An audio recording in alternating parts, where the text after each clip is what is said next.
Welcome to Our Hen House. This is Marianne Sullivan. And this is Jasmine Singer. And this week, Jasmine will be speaking with writer and passionate animal activist Camille DeAngelis, who just happened to write an amazing novel about a young woman with a, shall we say, unfortunate taste for flesh. The novel was called Bones and All, and that just happened to be turned into a movie starring Timothée Chalamet and Taylor Russell, which just happened to premiere at the Venice Film Festival and win 2 prizes there. So, wow. Wow is right. I am mind boggled. I am so happy for Camille and for the world that this incredibly beautiful book is now getting Oscar buzz. I mean, it's really remarkable. And Camille wrote it 10 years ago or something. And you'll hear in the interview what that was like, the process of having it turn into a film and then realizing, oh, it's actually a big film, and working with the screenwriter. And I mean, it's just a great interview. And Camille is so passionate and so smart. And I just really enjoyed this conversation. Yeah, this is crazy. All of our vegan activism should turn into world premieres at the Venice Film Festival. That's all I have to say. Okay. Just work on that, okay? Yeah. Let's get on that. Actually, I was just in LA at the time that we're recording this. I got back at 2 a.m. and all over LA, I saw billboards for Bones and All. And wow. It was so cool. It's so crazy. I, of course, have not read it or seen it because it's too scary. Well, maybe it's not that scary. I think, give it a try. I think you can handle it. So can I tell you about LA? We haven't even spoken yet. Yeah. Tell me everything. Oh, there are some people listening in, but tell me anyway. Tell me all the good, the juicy stuff. Oh, you mean the podcast? I was like, who's listening? And the cats? Yeah. Would it be funny if we never talked on the phone unless we were recording? And then we just talked about all of our shit publicly, and also the mundane stuff? I think we would probably have the most boring podcast on the face of the earth. Probably. Well, anyway, so I was in LA for a quick weekend trip to attend the Veg News retreat, which is basically looking ahead. And I'm editor at large at Veg News, so I'm not involved in the day-to-day before you email me and ask me to cover things for Veg News. I have nothing to do with that. Thank you. But that was a little pissy. I get emails every day from people who are and I'm I don't. But anyhow, I will be hosting the forthcoming Veg News podcast, which I think I've mentioned before on this podcast, but it's not like our hen house. It's going to be very foodie centered, not activist centered. So I'm excited about it. And it was very fun to be a part of those conversations. And just to be in LA, I moved out of LA 2.5 years ago at the beginning of COVID, and I haven't been back since. And it was I felt so home there, even though I was only living in LA for, a few years. I felt I have roots here. I have friends here. I know where I am when I'm driving. I felt emotionally connected to things. And when I went to look at my old apartment in West Hollywood, which I went and drove in front of all the 3 apartments I lived in, I just felt so happy that I got the opportunity to do that in my life. I didn't feel sad. I didn't feel why don't I live there now? I just felt wonderful. Yeah, that's kind of how I feel when I go to Manhattan, because I lived there for so long, much longer, of course, than you lived in LA. But I know that feeling, it feels like home, but I'm fine with that. I'm fine that I don't live there anymore. Most of the time. Occasionally I have a pang. I mean, I also lived, as people know, I lived in New York City for 17 years. And so that feels even more like home to me. It's funny. As I'm recording this, I have tea in front of me, and it says, the mug says home, and the O in it is the Rochester symbol. So it's my mug is I'm home. Anyway, so I loved it. I had a wonderful time. And that felt like a pivot for me mentality wise, because usually I'm just nostalgic in this kind of sick way. And I want everything to be happening, even though that's not possible for everything to happen at the same time. I think that's all really interesting, and your inner thoughts are important, but talk about food, because that's what the rest of us really want to hear about. Yeah, well, let me start by telling you, I was hanging out with my best friend, Erica, and I hardly had any time, but vegan exchange was happening when I had like a little bit of time. So we wound up going to vegan exchange, which is in North Hollywood. And it's like a weekly, festival basically with food and vendors, and it's all vegan. And I had gone to it once before a few years ago when I was still living there. And it's just amazing that it happens every Sunday. There was such good food. We got some tacos because, we were in LA, so I needed to get tacos.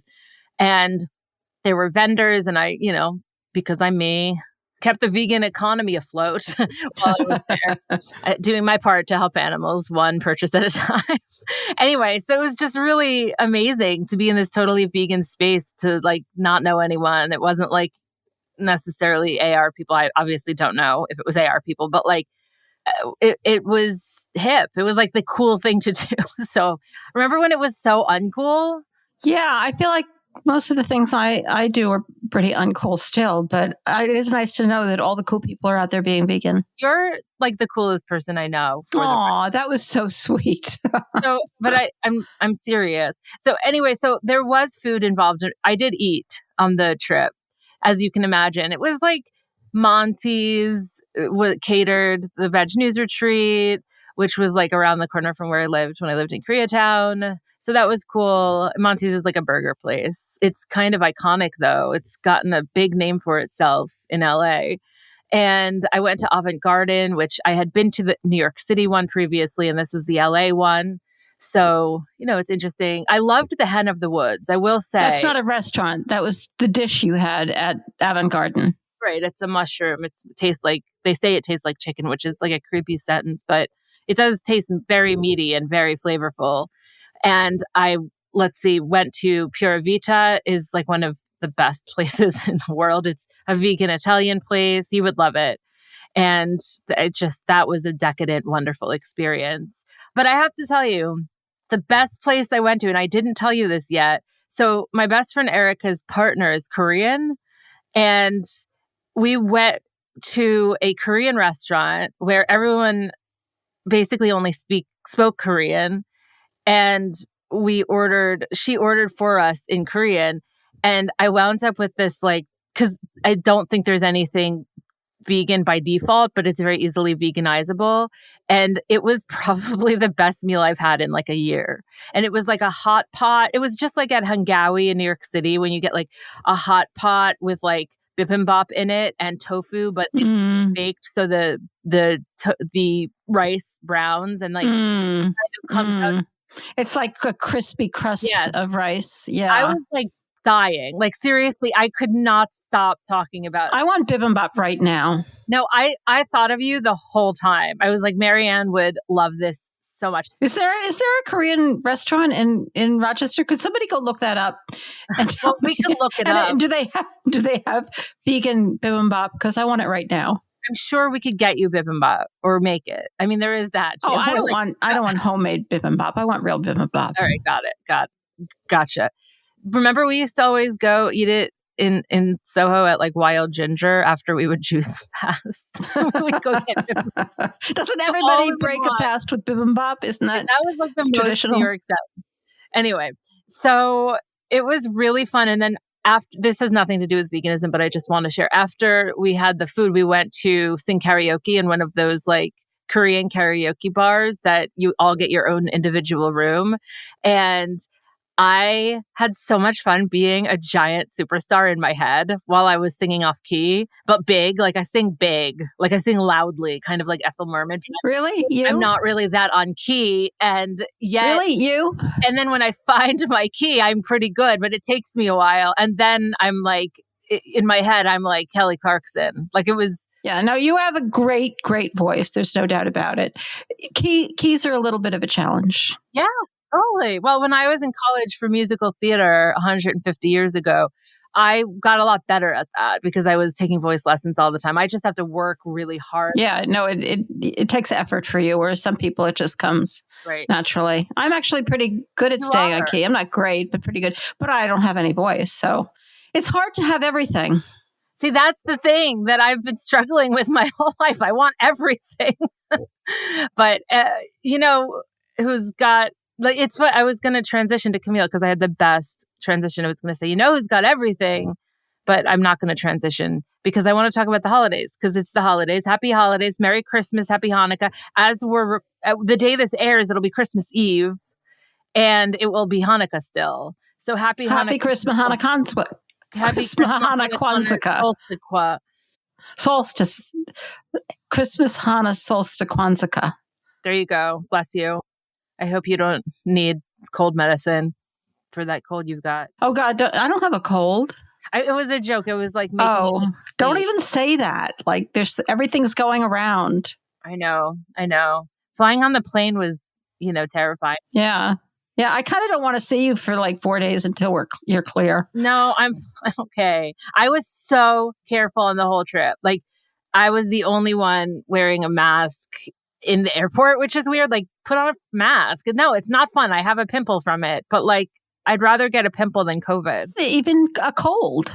Right. Like, I don't want to, I'd rather wear a mask than have a cold. Well, let's not go through like pandemic woes again. Well, it is so happy holidays. And yeah, I'm excited for everybody. I hope you're all very happy. And if it's a hard holiday, if anything has happened that is making you sad, or if you don't really have much going on, we're here and we don't have much going on either. And the holidays you don't have to hate them. And I hope you don't. And if you do, they'll be over next week. And if you're having a great time, God love you. Well, when I was, unpacking the decorations, we put our Christmas tree is a dress form that we put like a big hoop skirt on with like a green outfit. And then we put garland around it. It's really cute. And then we have like 9,000 menorahs around our house. And I make more go from menorah to menorah and sing the Hanukkah prayer. Oh my God. So, she puts up with a lot. Anyway, so, well, she did it when I was gone even. Isn't that cute?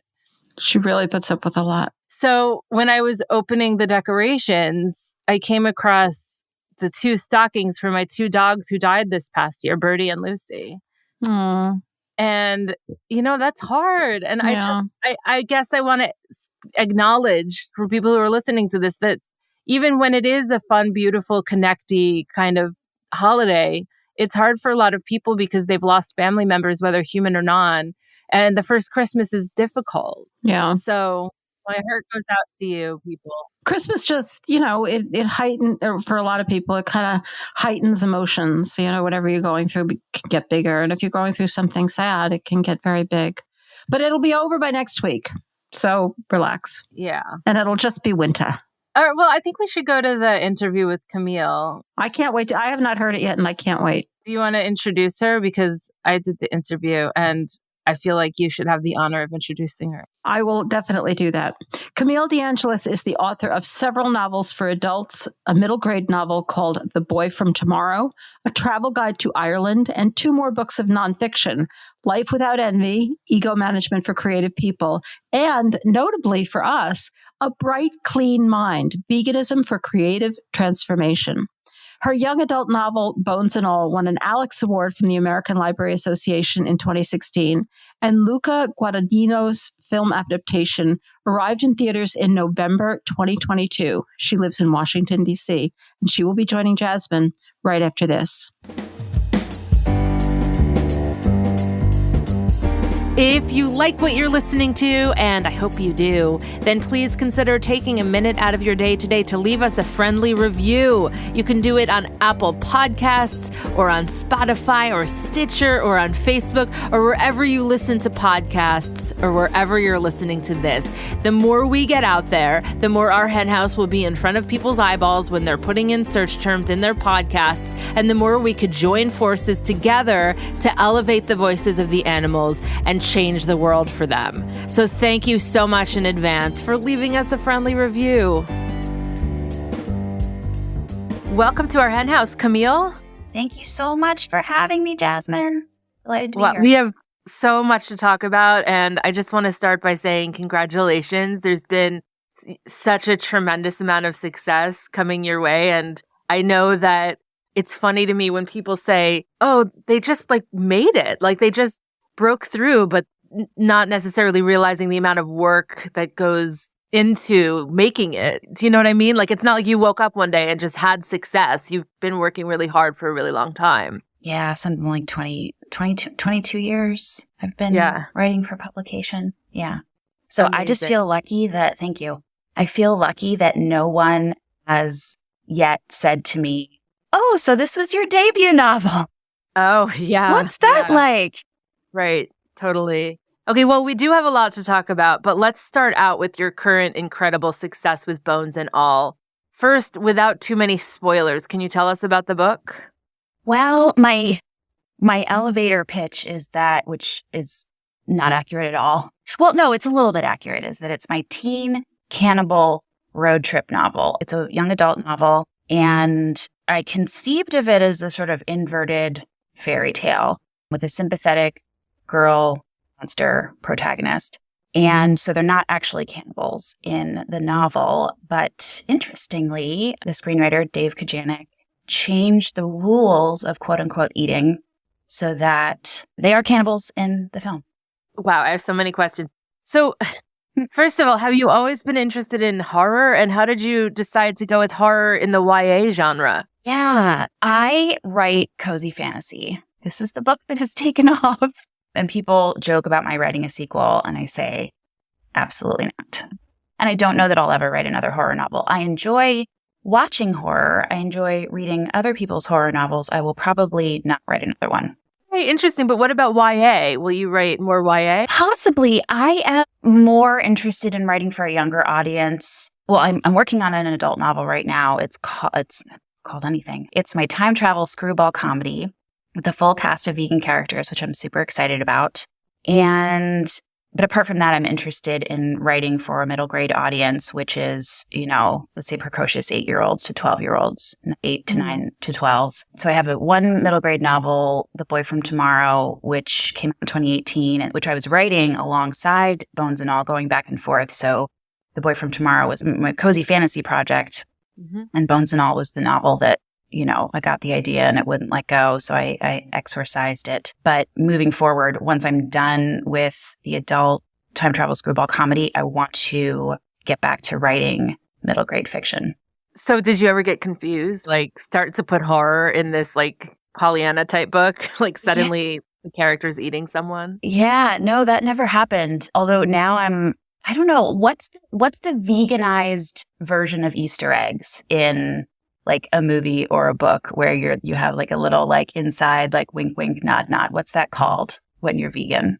Oh, I see what you mean. Like finding the Easter egg in it. Yeah, I guess it's finding the just egg. Finding the just egg. The just egg, yes. And so I did put a Bones and All joke in. It's kind of an ongoing Bones joke because there's this sort of specter of cannibal gangs, which is what I think of when I think of like the future of America. Like, sorry, we shouldn't go there. It's too depressing.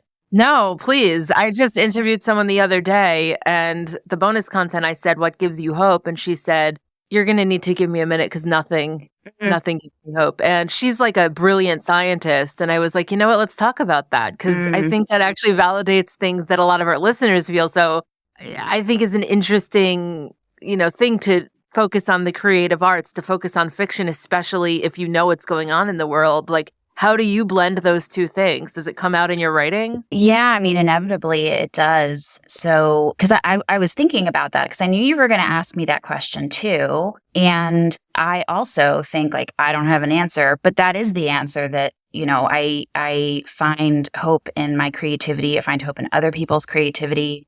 Nothing gives me more joy. On the one hand, it's me expressing my creativity to the fullest of my potential. And, not too product oriented. I mean, I'm a professional, so like I have to be product oriented, but to be primarily process oriented and then to watch other people doing what they do best, expressing their creativity to the fullest, that gives me hope. And, drawing everything, pulling everything together and making connections and helping other folks hopefully start to make those connections to connect the dots, in terms of the way we see ourselves in relation to the non-human world, in our relationships to each other. So, yeah, I don't know if that's a satisfying answer, but that's all I got for you. I have a related question. But first, let me quote you. In the acknowledgements section, you say, when people who know I'm vegan hear I've written a novel about cannibals, ghouls really, but cannibals is easier, they think it's bizarre, hilarious, or both. Mhm. Okay, so I'm wondering, how much did your personal views play into the decision to write a story about eaters, as you call them? Yeah, I wouldn't have written this book if I hadn't gone vegan, which is Okay. kind of a terrifying, not the first part, the second part is a terrifying prospect. I love who I am now, and I did not before, so. How long again, have you answering been vegan? 11 years. I was vegetarian for a long time before then, but it was like putting that off, until I subconsciously put myself in a position where, I like willingly, I backed myself into a corner where like the right person at the right time could come to me and say, what is holding you back? And like asked me to connect the dots, because I was I just felt I had this, like, it was this moment of cosmic clarity, and I felt this sense of kismet that, like, this person had come to me, like I had asked this person to like come to me at this time, which makes me wonder, like, why couldn't I have had this conversation like 10 years before that? But it is what it is. So many people say that to me. Like, I just wish it had been sooner. But Yeah. like the flip side of that is, what if it was 20 years later? True. So Yeah.